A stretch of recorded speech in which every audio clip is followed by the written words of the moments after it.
Hello world, it's Carole from Viva Vacation and I'm back with a new podcast. A few weeks ago, I was fortunate enough to spend 6 days in the French Riviera with my niece Mia, who studies in the UK, and she was on spring break. So she's now in the home stretch of her second year and I'm doing the podcast solo today. And I also figured I'd try something new. I'll share a few photos with you all of the beautiful places that we went to during our vacation. So the French Riviera had been on my bucket list for quite some time, and I feel really lucky that I was able to visit it with my niece. So of course, the first thing I did, like I do with any trip, is I did a lot of research to the area that we were going to. And it's not really my travel style to stay in one place for an extended period of time because I love to be on the go and see as many places as I can. So this is why we decided to stay in a hotel in Nice, which was a central location for the French Riviera. And then we made plans for day trips, 2 days to the east and 2 days to the west. And we used trains and sometimes Ubers. And during those days, we had a mix of planned excursions and also some free time. So we arrived in Nice on Sunday morning. We settled at the hotel, had a quick lunch downtown, and then we had booked a bike tour in the afternoon. The bike tour was very nice. We got to see a lot of the city in 2 hours. A great introduction, really. But thank God we had e-bikes because Nice has a lot of steep hills. Just to give you some perspective, Nice is a city of about 350,000 people. We had been to Paris before, but the south of France felt a lot different than Paris. It had a really more of a small time, relaxed vibe, and I felt that the people were friendlier. So the strip in Nice along the Mediterranean is called Promenade des Anglais and spans about 7 kilometers from one end to the other. It's named after the English aristocrats who financed its construction in the 19th century. So the street is essentially lined with palm trees, and it's got the beautiful Aqua Beach that I'll show you shortly on one side. And then on the other side, it's a string of cafes, shop, restaurants on the other. So not too far from the strip, you have the Vieux Nice or Old Town, where you'll find cobblestone pedestrian streets with more cafes, restaurants, and a beautiful market. So we felt that like you could walk to most every place in Nice pretty easily. Nice also had La Colline du Château on top of the hill. It's probably the most popular tourist attraction there. It's where the castle of Nice used to be. There are lots of trails, parks, and a cannon that goes off at noon every day. We didn't realize this until the last day when we were on the beach and it went off and both of us almost had a heart attack. Now, there's also Place Masséna. It's a central square in the city where you have street performers and all kinds of events. It was very pretty with the checkered streets. But all in all, to be corny, Nice is very nice. So I will show you a few pictures of Nice. The first one that you have seen here from the start is a view from the top, with the aqua sea, which is very pretty. You'll notice that a lot of the pictures are very gray. We only had one full day of sun on the last day. Most days were okay, but we did have 2 full days of pouring rain. So we were very prepared for it. We went on we did our thing. But that's why the pictures are a little bit on the gray side. So just a few pictures of Nice. Very beautiful all along the coast. Like I mentioned, this is Promenade des Anglais, and this is Place Masséna with the checkered square. And this is the market. Another view from above of the port. Each city in the French Riviera has its own port, and with a lot of expensive yachts, as you can imagine. A closer view of the beach. The beach is not sandy there. It's essentially rocks, but very beautiful nonetheless, and people still lay on the rocks like it was sand. This is on the last day, me having I'm just sitting near the beach watching the action. Didn't come out well, but this is in Place des Collines. There was a nice waterfall. This is on the bottom of Place des Collines. So very, very, very nice city. So on day 2, we decided to head east to Menton and Monaco. So Menton is a charming little town on the coast and is actually the last town before the Italy border. It's famous for its lemon festival. And we had planned to stay here for the morning, a short period of time, I guess. So we did spend some time on the beach where my niece wanted to take some pictures. You'll see in the pictures some very colorful homes along the coast. That was very pretty. You also see a blend of French and Italian architecture, which makes it very unique. After the beach, we spent some time in Old Town, and you'll hear me talk about Old Town a lot, but each city has its own Old Town. So usually it's a very, very pretty part of the city with cobblestone streets, cafes, markets, and little shops. So yeah, every town on the French Riviera has one. And probably Menton was my favorite one. I don't know why. It felt just peaceful and so cozy, I guess. So we took the Shuttletown bus to go around Menton just to get us a better idea of the small town. And then we made our way to Monaco via train. So Monaco is actually the second smallest country in the world after Vatican City and the most densely populated. It's a very popular destination for the rich and famous, with a very high percentage of the population being millionaires. It is also where the House of Grimaldi is, and which has ruled Monaco since 1297, and the current prince is Albert II. The famous Monte Carlo casino is here as well. I would have liked to go in just to have a look, but apparently you needed your passport to go in, and we had not brought ours, so we were not able to go. The famous Monaco Grand Prix as well is here, and they also have the Oceanographic Museum, which apparently is out of this world. We did not go to the museum.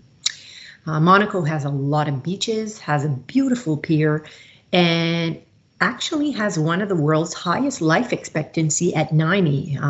When I looked at some quick facts, I couldn't believe that. Monaco is actually smaller than Central Park, if you can imagine it.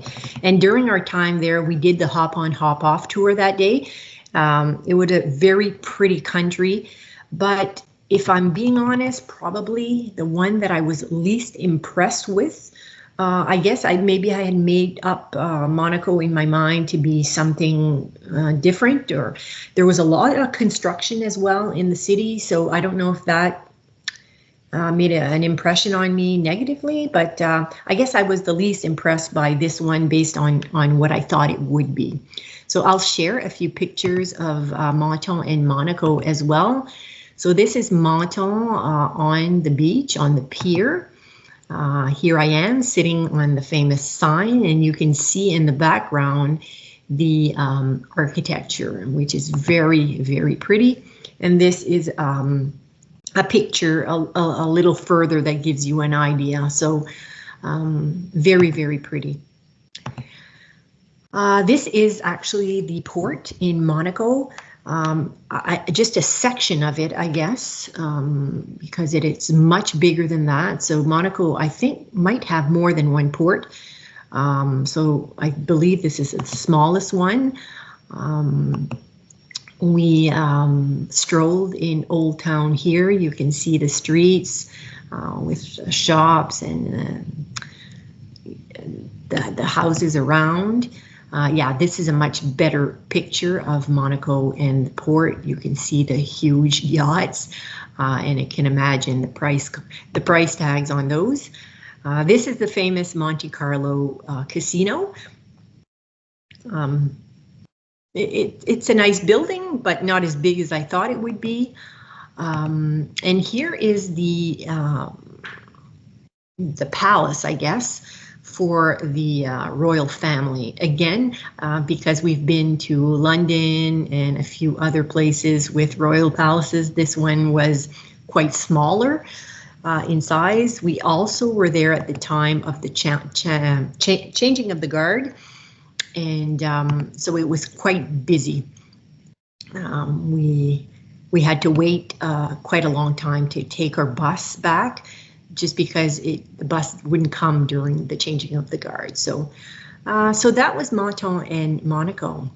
So on day 3, we were still heading east, but this day we went to Ez, E-Z-E. It's a charming medieval village. It's perched on a cliff. It has stunning views of the sea, and it is about 1,400 feet above sea level. It has many little shops, art galleries, boutique hotels, restaurants, and cafes. It was an amazing place. We took a lot of pictures, and actually we went twice. We went early in the morning, and then we went back in the afternoon when it was nicer out. So I will say, though, that the narrow, uneven cobblestone paths in this small town would make it very challenging if you have mobility challenges. So from here, we had a spa reservation that morning from 10 to 1. It was at the Terrasse des, a small hotel and spa up in the hill, and we spent about 3 hours there. When we got there, we started with tea and a croissant just to start off the day. Then we had 2 hours of chilling in their heated pool. They had multiple saunas and steam rooms and even an ice room, which I did not use very much. It was probably one of the nicest spa I've ever been to, with a great view.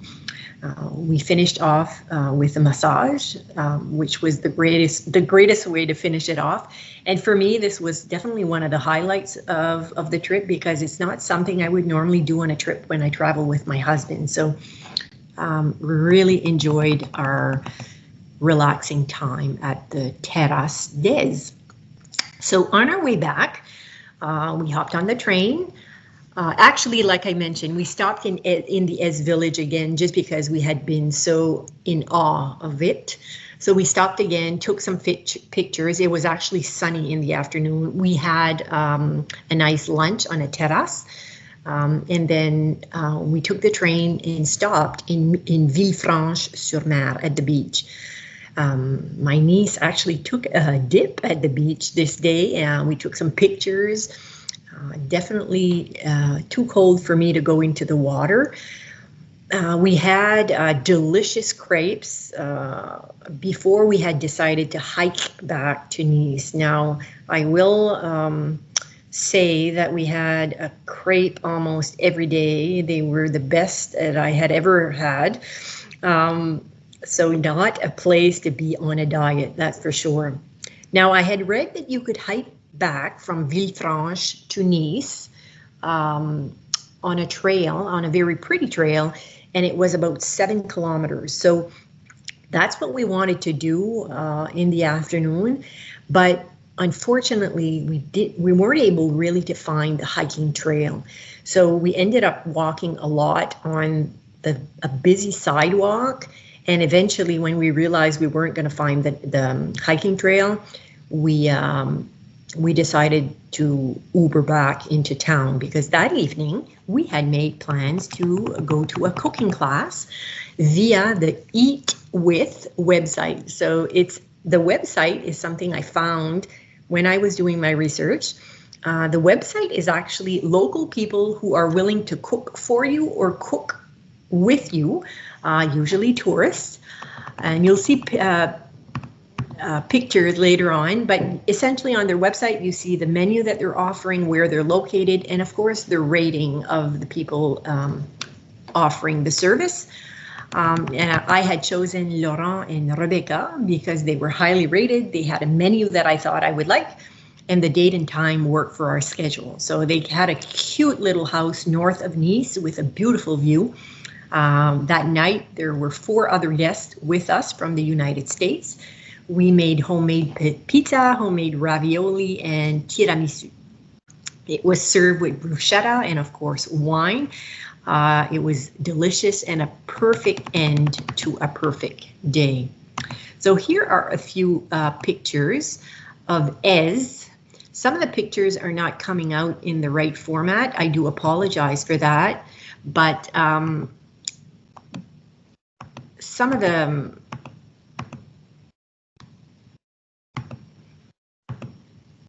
Actually, the pictures, some of the pictures of Ez are not coming up. So this is an example of the little town of Ez. This is a view of the pool at the spa. This is Ez again, where we had lunch on the terrace. And this is Villefranche-sur-Mer. Very similar looking from Nice, but just kind of in a bay, in a shorter distance, if you will. And this is where my niece went into the water. You can see that it's not very sunny, and but she wanted that full experience. So now on day 3, we decided to head west, again by train. So although we had avoided the heavy rain up till now, it was pouring on this day, and we had a bike tour in Cairns. So Cairns started as a small fishing village. It's now famous for the Cairns Film Festival that happens in May and hosts many famous actors and actresses. Cairns attracts over 3 million visitors every year. It also has its own beautiful pedestrian Old Town and the famous Boulevard de la Croisette, which is another famous strip along the coast, lined with luxury shops and fine dining. So we did cut our bike tour a little bit short on this day after doing a quick tour and being drenched. And it was quite cold as well. I don't mind being wet, but the cold, you know, it's not as pleasant of an experience. So we did not stay in Cairns as long as we had planned just because of the weather, but very, very beautiful nonetheless. On our way back, we stopped in Antibes. All the locals up to this point had spoken to us about Antibes, and they all seemed to agree that this was one of the most beautiful towns in the French Riviera. So when we got off the train, we had to walk about a kilometer before really finding the real beauty. Like at first, I didn't get it. I was kind of confused, like why are all the locals talking about this? But once we got to the bottom, found the Old Town section and the coastal hike along the coast with all the beautiful stone buildings, then I understood why the locals liked it so much. It's Antibes is actually where Picasso lived for a period of time, and it's also where the Picasso Museum lives. And Antibes has the biggest marina in the French Riviera. So let's see a few photos of Cairns. Oh, here I am. I didn't go as far, but this was Villefranche-sur-Mer, and I had a few photos of me at the cooking class with the pizza and the homemade ravioli. Sorry about that. So here I am in Cairns, where the famous red carpet is, where all the stars gather in May. This was along the coast where we made our way through with the bike ride. And this was a part in the city, a mural, which was beautiful. I had to stop, ask the tour guide if we could stop and take a picture. It was so nice. Here I have a few photos of Antibes. You'll see it's just a beautiful little town, but the old architecture along the water is, I think, what makes it pretty. Not just pretty, it's stunning. Here's the Picasso Museum and more pictures along the coast. Now, on day 4, we had booked an organized tour to Saint-Tropez and Port-Grimaud. We opted for the small group tour because you could not get to Saint-Tropez by train. If you look at the map, Saint-Tropez is actually kind of more south, and it was more difficult to get there. So we opted for the small group, and we were in a small van, I guess, with about 8 other people. So in the morning, it was still pouring, quite cold, but it did clear up around lunch. So thank God. Like I mentioned, Saint-Tropez is kind of like at the tip of the bay, so it's easier to take a boat from Saint-Maxime to Saint-Tropez. That's going to save you a lot of time. This is what we were explained to by the tour guide. And essentially what he explained to us is that in the summer, like if you're not doing that boat ride, the traffic to get to Saint-Tropez can take about 2 hours, which would normally take you maybe 20. So just given the geography, you can kind of understand there's only really one way into Saint-Tropez. Now, let me tell you, it was super cold and wet that morning, so the boat ride was not very pleasant. Thank God it wasn't too long. In Saint-Tropez, we walked around the town, went to the old town, went to Citadelle on top of the hill, which was an old fort. We had coffee and tartinade in a cafe. And Saint-Tropez essentially is a playground for the rich and famous. It's where the celebrity vacation. You can see many high-end stores, restaurants, lots of beaches, and nightclubs. So very pretty. Again, we spent about 3 hours in Saint-Tropez. So after Saint-Tropez, our tour stopped for a quick wine tasting in one of the many vineyards in the area. And then our last stop was in Port-Grimaud. Actually, before we even went there, we did stop to one of the beaches in Saint-Tropez just to get a feel and for the vibe, I guess, because it was cold and not kind of high season, hard to get the vibe. But you can kind of imagine it in the summer, how lively it would be.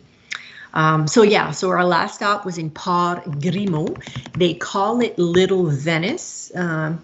Very cute village on the water, similar to Venice. And I would have loved to have spent more time here. We had only about an hour, and it was very quick. We had basically time for ice cream and a few photos. But beautiful, beautiful little part. So let me show you a few pictures. This is still Antibes. No, sorry, this is Saint-Tropez. So we are in Saint-Tropez here. Again, beautiful little cobblestones. Another gray day, but here we are, I think we are on top where the fort is. Cute little cafes. This is the beach in Saint-Tropez. That we stopped at. It had, this was actually the beach club. And this is along the coast. And the pier, or the port, I guess. And here we are in Port-Grimaud. So Port-Grimaud, you can see like it's like housing all around water. Lots of boats, shops, cafe, similar vibe than the rest of So on our last day, we had just planned to chill in Nice, and the weather absolutely cooperated. It was our best day in terms of weather. In the morning, we walked in Old Nice, spent some time in a few markets, and we walked the strip again. My niece actually spent the afternoon at the beach under an umbrella with a nice cold drink. It wasn't, I'm a person that needs like 30 degrees to be sitting on the beach, so I just strolled the city on my own. It was very, very nice. Perfect way to end our vacation in the French Riviera. Now, in the evening, before we headed back to the hotel, started packing, we actually stopped at Cap 3000. It's actually the largest mall in Europe.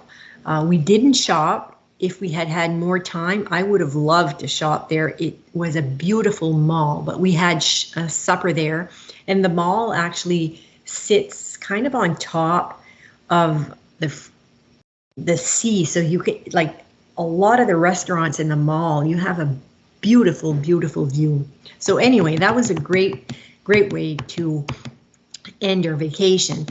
I will say, just generally speaking,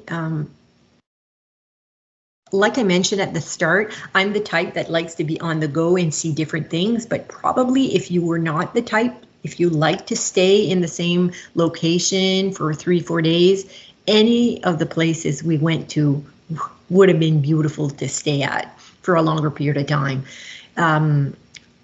No hesitation to recommend any of the cities that we were in. I felt the French Riviera it felt safe to me, and I'm always preoccupied with my safety when I travel. We had heard a lot about the pickpockets, had not had one issue like in terms of safety or pickpockets. Now, interestingly enough, on the last morning, we were at the train station, and I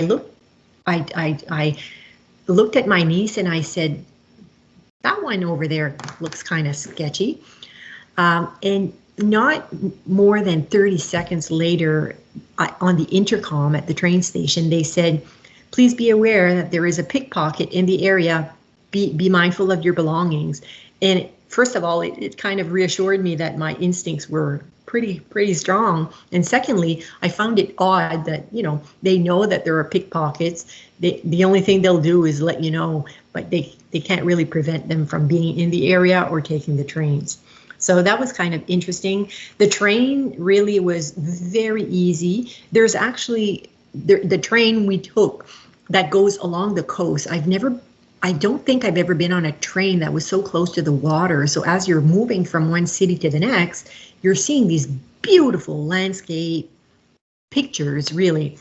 But there were also like trams, intercity trams and buses, and apparently all of it is quite easy. But we stuck to the train, and we also used Uber when we were tired and just wanted to quickly go home. I will also say it was my first experience with British Airways. Had a wonderful experience with them. Very efficient airline, I will say. To sum it all up, essentially, the French Riviera did not disappoint at all. Actually, it lived up to all that I had made up in my mind about the area, and I was very happy that I was able to visit it with my niece.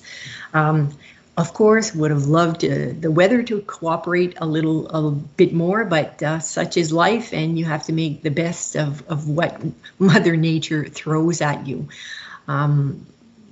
The French Riviera is like a beautiful landscape, a lot of beaches, a lot of old towns, a lot of luxury, and you can see why the rich and famous spend their summers there. A lot of them have spare homes, if I can call it that way. So hopefully you've enjoyed this podcast.